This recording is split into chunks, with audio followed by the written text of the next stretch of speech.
Baik, Assalamualaikum warahmatullahi wabarakatuh. Perkenalkan, nama saya Irwia Amanina Putri, NIM 121040111 dari kelas Hukum Ekonomi Syariah 4C. Di sini saya mendapat tugas dari dosen pengampu mata kuliah Hukum Kewarisan Islam, yaitu Bapak Kawakib MH. Di sini saya akan menjelaskan tentang 7 materi yang sudah kami bahas di kelas dan akan saya resum secara singkat. Yang pertama itu adalah pembahasan materi. Pembahasan materi ini terdiri dari 7 materi. Yang pertama, sumber material kewarisan Islam di Indonesia. Yang kedua, asas-asas dan prinsip umum dalam kewarisan Islam. Yang ketiga, ahli waris, kelompok waris, dan skema waris. Yang keempat, besarnya bagian waris. Yang kelima, aul dan rot. Yang keenam, wasiat, hibah, dan harta bersama. Yang ketujuh, ahli waris, pengganti, dan anak angkat. Yang pertama adalah sumber hukum material waris. Nah, sumber hukum waris Islam ini terdapat dalam Al-Quran, yaitu dalam surah An-Nisa ayat 11, 12, dan 176. Yang kedua terdapat di dalam hadis, yaitu hadis riwayat Ibnu Majah Ad-Daruqutni. Selanjutnya adalah sumber hukum waris perdata, yaitu terdapat dalam Kitab Undang-Undang Hukum Perdata atau KUH Perdata, yaitu pengaturan mengenai hukum waris tersebut yang dapat kita jumpai juga dalam pasal 830 sampai dengan pasal 1130 KUH Perdata. Nah, dalam sumber hukum waris perdata ini, sumber hukumnya juga berasal dari Instruksi Presiden nomor 1 tahun 1991, yaitu dalam pasal 171. Yang terakhir adalah sumber hukum waris hukum adat. Nah, sumber hukum waris dalam hukum adat ini adalah waris yang dipercaya oleh masyarakat setempat, yaitu dari turun-temurun nenek moyangnya mengenai pembagian waris, seperti misalnya dari ikatan pernikahan, ikatan perkawinan, ataupun dari ikatan nasab itu sendiri. Nah, jadi inti dari sumber hukum waris hukum adat ini yaitu berdasarkan kebiasaan dari masyarakat tersebut, sehingga diambillah kebiasaan itu untuk dijadikan hukum waris dalam hukum adat. Nah, selanjutnya materi yang kedua itu adalah asas kewarisan Islam. Nah, asas-asas kewarisan Islam ini terbagi menjadi 9. Yang pertama itu adalah asas ketulusan, yang kedua asas penghambaan diri, yang ketiga asas hak-hak kebendaan, yang keempat asas keharusan atau kewajiban, yang kelima asas bilateral, yang keenam asas perorangan, yang ketujuh asas keadilan, dan kedelapan asas perdamaian, serta yang terakhir adalah asas sosial dan kemanusiaan. Nah, yang pertama itu adalah asas ketulusan. Yang dimaksud asas ketulusan di sini yaitu mengandung pengertian bahwa pentingnya melaksanakan hukum kewarisan Islam itu menggunakan ketulusan hati untuk menaatinya, karena ini terkait dengan aturan yang diyakini sebenar-benarnya dan kebenarannya, yaitu berasal dari Allah Subhanahu wa Ta'ala. Jadi kita harus mempunyai ketulusan hati dalam melaksanakan hukum kewarisan ini, karena ini juga merupakan salah satu perintah dari Allah Subhanahu wa Ta'ala. Selanjutnya yang kedua adalah asas penghambaan diri. Nah, asas penghambaan diri ini seperti contohnya ketika kita melaksanakan pembagian harta warisan ini secara hukum Islam. Nah, itu merupakan perintah dari Allah Subhanahu wa Ta'ala, dan dengan menjalankan itu kita menunjukkan sifat bahwa kita memang sebenarnya merupakan hamba Allah dan mengharap pahala dari Allah tentang apa yang sudah diajarkannya. Yang ketiga adalah asas hak-hak kebendaan. Nah, yang dimaksud dalam hak-hak kebendaan ini adalah hak kebendaan yang dapat diwariskan oleh ahli waris, sedangkan hak dan kewajiban dalam lapangan hukum kekeluargaan atau hak-hak dan kewajiban bersifat pribadi, seperti contohnya suami atau istri, jabatan, keahlian dalam suatu ilmu yang semacamnya, yang itu tidak dapat diwariskan.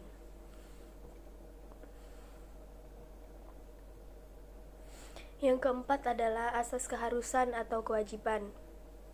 Nah, ketika kita mempelajari hukum kewarisan Islam ini dan kita tahu bagaimana cara sistem dan mekanisme dalam pembagian hukum Islam ini, tentunya kita diwajibkan atau diharuskan untuk menjalankan ini sesuai dengan apa yang telah diturunkan oleh Allah Subhanahu wa taala.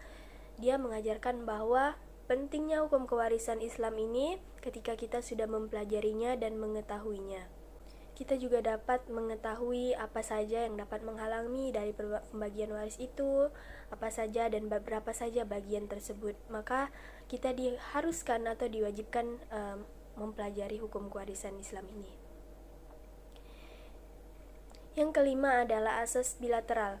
Asas ini mengandung makna bahwa seseorang menerima hak warisan dari kedua belah pihak, yaitu dari kerabat keturunan laki-laki atau dari kerabat keturunan perempuan. Nah, yang ini juga dapat dilihat dari Quran surah An-Nisa ayat 7. Yang keenam adalah asas perorangan. Nah, asas perorangan atau asas individu ini termasuk ahli waris yang berhak mendapat warisan secara individu atau perseorangan. Atau harta warisan harus dibagi-bagi pada masing-masing pihak ahli waris untuk dimiliki secara individu. Jadi, pembagian waris ini dibagi secara perorangan, secara individu, sesuai dengan Al-Quran yang sudah menjelaskan tentang pembagian Al-Quran, tentang pembagian waris tersebut. Yang ketujuh adalah asas keadilan yang berimbang. Nah, asas keadilan berimbang ini mengandung pengertian bahwa harus ada keseimbangan antara hak yang diperoleh seorang dari harta warisan dengan kewajiban atau beban biaya harus ditunaikan. Nah, misalnya ini contohnya, laki-laki dan perempuan mendapat bagian sebanding dengan kewajiban yang dipikulnya. Nah, masing-masing kelak dalam kehidupan keluarga, masyarakat laki-laki ini akan menjadi pemimpin dan pemberi nafkah oleh istrinya. Nah, jadi kenapa laki-laki itu harus diberi lebih besar dari perempuan? Karena sesuai dengan hak dan kewajiban yang harus dipenuhinya sebagai seorang pemberi nafkah. Begitu juga perempuan akan diberi nafkah oleh suami, maka pembagian waris perempuan itu lebih kecil daripada laki-laki. Selanjutnya adalah asas perdamaian dalam pembagian harta. Nah, ini berkaitan dengan hak individu tadi yang membagikan secara perorangan, yaitu menyatakan bahwa warisan itu harus dibagi masing-masing untuk dimiliki individu. Maka hak individu itu mempunyai hak sepenuhnya untuk melakukan suatu perbuatan menurut kehendak hak tersebut. Nah, sedangkan asas perdamaian ini dalam membagi warisan memungkinkan melakukan pembagi harta warisan di luar jalur yang telah ditetapkan Al-Quran dan hadis. Nah, jadi perdamaian dalam membagikan harta ini harus berdamai, tidak boleh dalam kondisi sengketa atau perebutan, karena sesuai telah asas-asas yang tadi sudah saya sebutkan bahwa dalam pembagian waris itu dibagi sesuai hak dan kewajiban yang akan diterimanya. Jadi kita harus sesuai dengan apa yang telah ditentukan di dalam Al-Quran. Mengenai asas perdamaian dalam pembagian harta ini, kita harus dalam kondisi sosial, tidak ada sengketa atau perdebatan yang terjadi. Yang terakhir adalah asas sosial dan kemanusiaan. Nah, jadi asas sosial dan kemanusiaan ini mengandung arti bahwa ketika kita mendapatkan harta warisan, jangan hanya itu hanya dimiliki oleh seorang, tetapi harta tersebut juga boleh dibagikan kepada fakir miskin, orang-orang sekitar yang membutuhkan, anak yatim. Nah, asas sosial ini mengajarkan kita apabila mendapat harta warisan itu jangan melupakan kerabat-kerabat sekitar. Nah, selanjutnya adalah prinsip-prinsip umum kewarisan yang berlaku di Indonesia. Yang pertama, prinsip kewarisan itu adalah yang pertama adalah pewaris. Pewaris ini adalah orang yang akan memberikan harta warisannya kepada ahli waris dan yang meninggalkan sejumlah harta, kekayaan atau pustakanya. Nah, jadi prinsip dalam kewarisan Islam ini yang pertama harus adanya pewaris, yaitu pemberi harta warisannya kepada ahli waris. Nah, prinsip yang kedua adalah adanya ahli waris. Tentu saja ketika ada pewaris, harus adanya ahli waris yang menerima harta warisan tersebut. Nah, ini sesuai dengan kompilasi hukum Islam, yaitu pasal 171 huruf C yang berbunyi bahwa ahli waris ialah orang yang pada saat meninggal mempunyai hubungan darah dan hubungan perkawinan dengan pewaris beragama Islam dan tidak terhalang karena hukum untuk menjadi ahli waris. Nah, ahli waris ini juga mendapat kriteria yang hanya bisa mendapatkannya, seperti tidak boleh murtad, tidak boleh beda agama, dan harus mempunyai hubungan darah baik dari perkawinan maupun hubungan darah yang lainnya. Nah, selanjutnya prinsip yang ketiga yaitu harus adanya tirkah.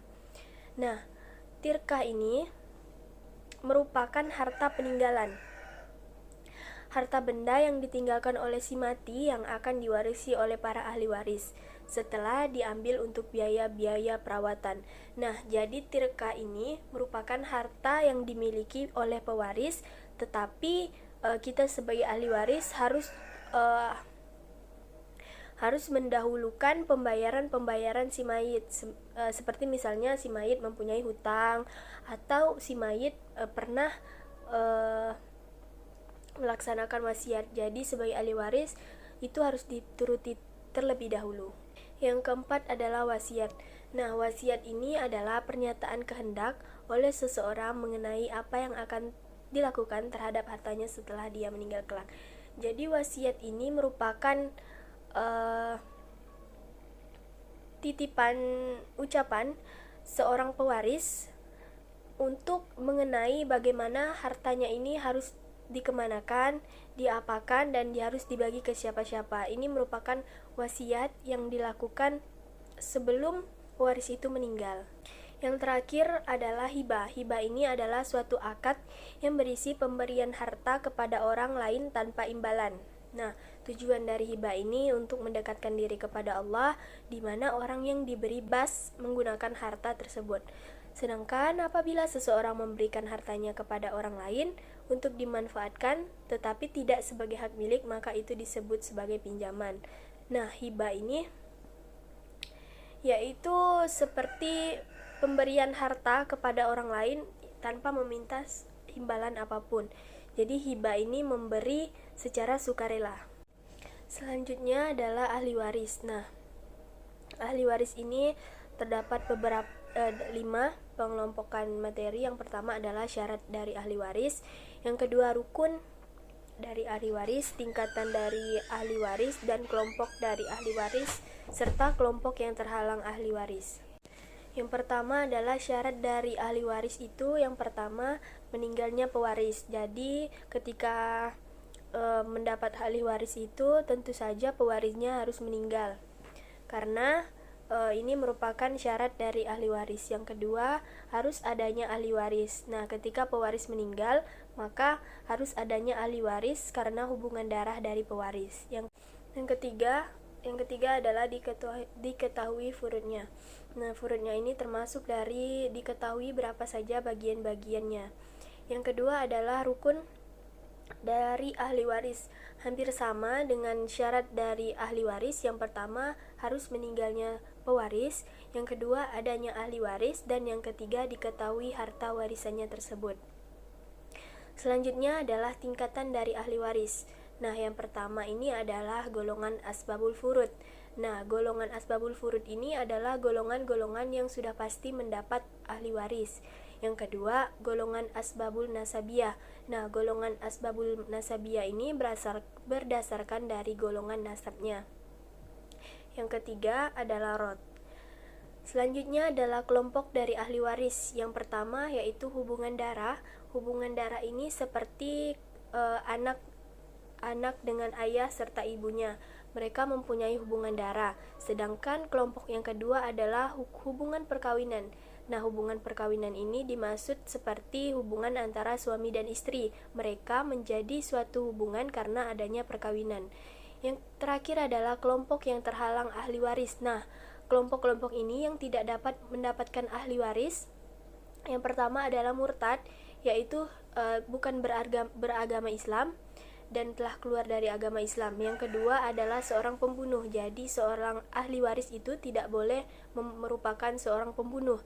Yang ketiga adalah budak. Nah, ahli waris ini harus terbebas dari budak atau harus merdeka. Nah, materi selanjutnya adalah pembagian ahli waris menurut KHI.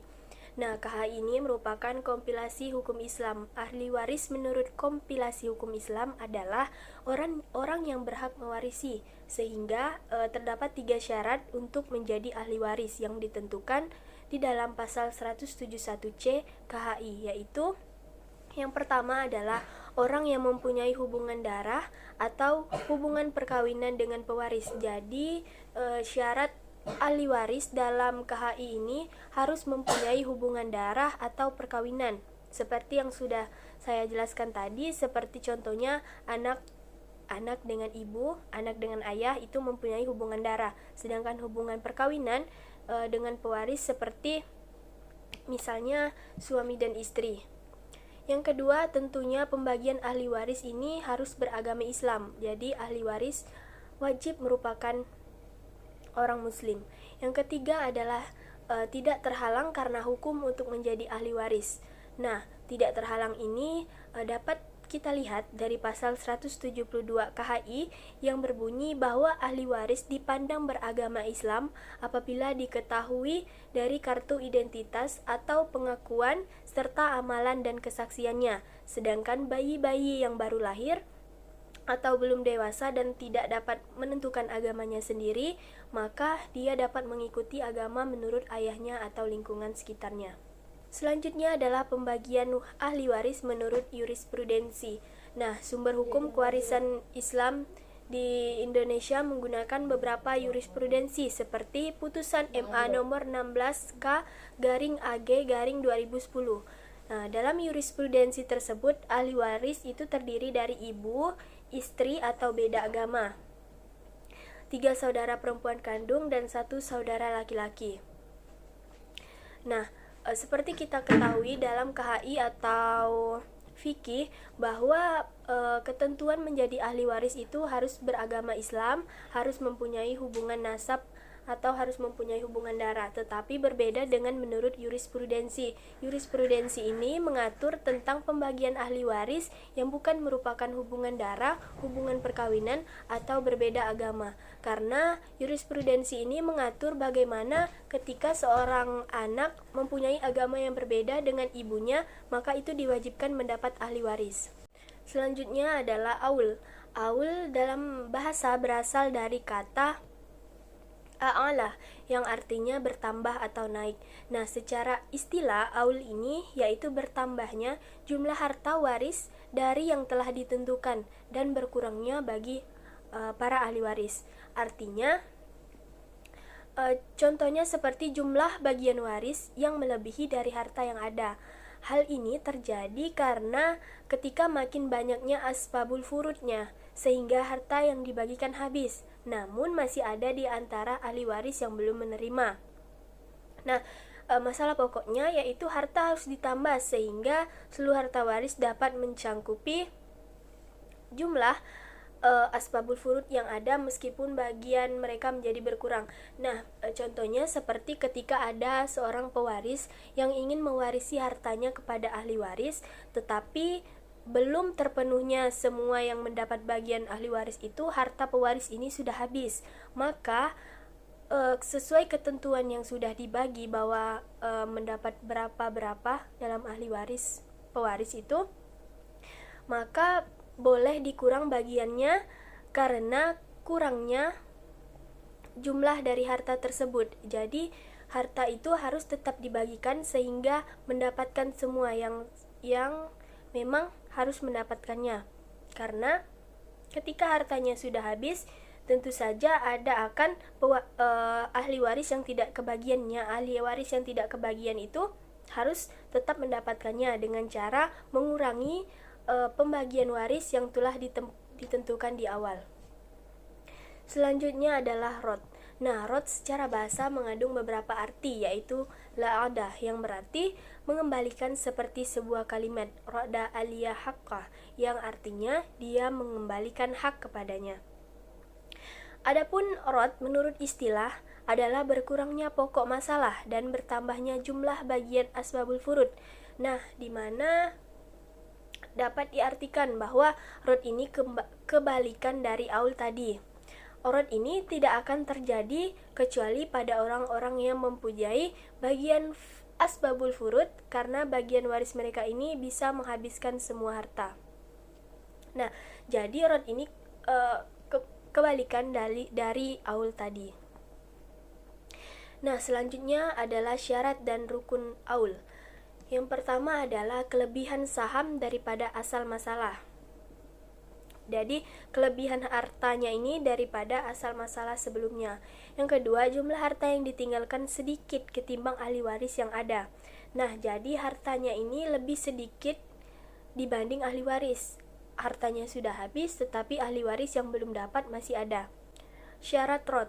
Syarat rod yang pertama adalah adanya sisa waris, harta waris, yang tentunya menjadi syarat utama adanya harta rod.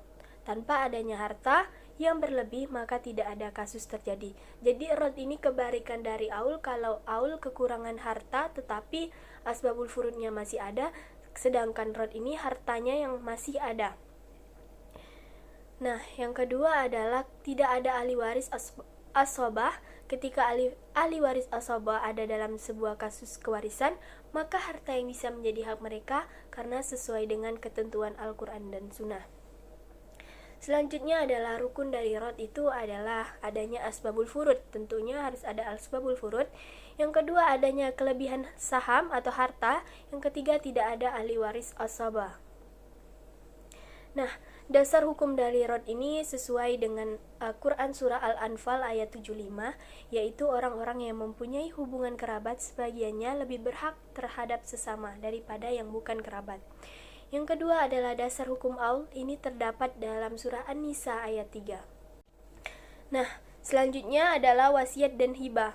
Wasiat ini adalah pesan atau janji seorang kepada orang lain untuk melakukan suatu perbuatan, baik ketika orang yang berwasiat masih hidup maupun setelah wafat.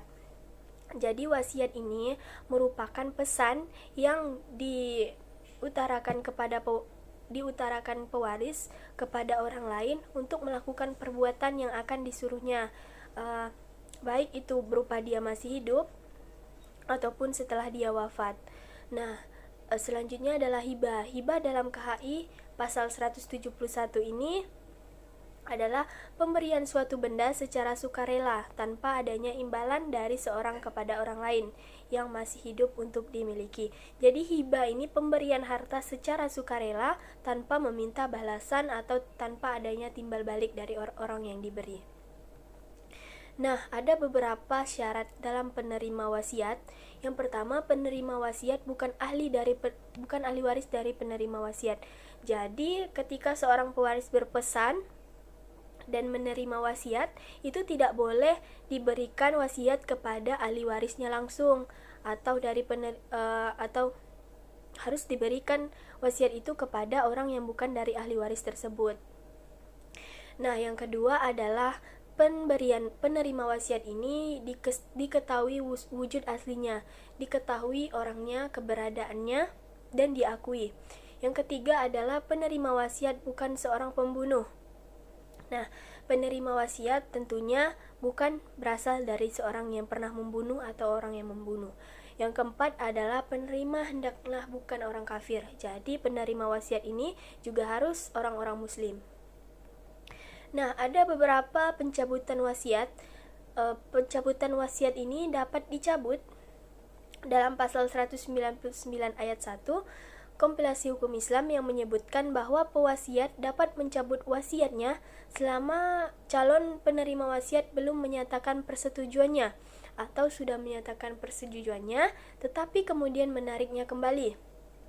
Nah, dengan demikian apabila calon penerima wasiat telah menyetujuinya atau tidak menarik kembali persetujuannya, maka satu wasiat dapat dicabut. Jadi ketika pewasiat itu belum menyatakan persetujuannya atau sudah menyatakannya, dia dapat mencabut wasiat tersebut. Yang selanjutnya adalah syarat dari hibah. Syarat hibah ini harus berumur sekurang-kurangnya 21 tahun. Yang kedua, berakal sehat. Yang ketiga, tanpa adanya paksaan. Yang keempat, dapat menghibahkan sebanyak-banyaknya sepertiga harta bendanya kepada orang lain atau lembaga. Selanjutnya adalah harus hibah ini di hadapan 2 orang saksi. Selanjutnya adalah ahli waris pengganti. Ahli waris pengganti ini adalah ahli waris yang menggantikan seseorang yang memperoleh bagian warisan yang tadinya akan diperoleh oleh orang yang digantikan itu. Nah, ahli waris pengganti pada umumnya diberi makna orang yang tampil sebagai ahli waris karena menggantikan kedudukan orang tuanya yang meninggal dunia lebih dahulu dari pewaris. Nah, ini tanpa membedakan apakah orang yang meninggal itu laki-laki atau perempuan. Ahli waris pengganti ini diberikannya hak seorang ahli waris yang telah meninggal dunia kepada keturunannya yang masih hidup, sehingga ahli waris yang meninggal dahulu sebelum pewaris meninggal dapat digantikan oleh keturunannya dengan bagian yang sama oleh ahli waris yang digantikan. Jadi ahli waris pengganti ini maksudnya adalah bahwa ketika pewaris mewarisi hartanya kepada ahli waris yang utama, tetapi ahli waris utama ini sudah meninggal terlebih dahulu, maka itu dapat digantikan oleh anak atau keturunannya yang sudah meninggal terlebih dahulu dari seorang pewaris ini. Selanjutnya adalah anak angkat dalam waris Islam. Nah, pada fikih, KHI ataupun hukum perdata, anak angkat tidak bisa menjadi ahli waris karena anak angkat ini tidak mempunyai hubungan darah atau hubungan perkawinan dari pewaris. Nah, walaupun anak angkat tidak mendapatkan warisan dari orang tua angkatnya, namun hukum Islam tidak serta-merta melantarkan hak anak angkat tersebut atas harta yang ditinggalkan orang tua angkatnya. Hukum Islam ini mengantisipasi keadaan tersebut dengan ketentuan tentang wasiat sesuai dengan pasal 194. Jadi dalam KHI, hukum perdata dan fikih ini anak angkat tidak mendapatkan ahli waris karena tidak mempunyai hubungan darah ataupun hubungan perkawinan kepada pewaris. Sekian video penjelasan dari saya. Saya mohon maaf apabila ada kesalahan atau kekurangan dalam memaparkan materi. Saya mohon maaf. Sekian dari saya. Assalamualaikum warahmatullahi wabarakatuh.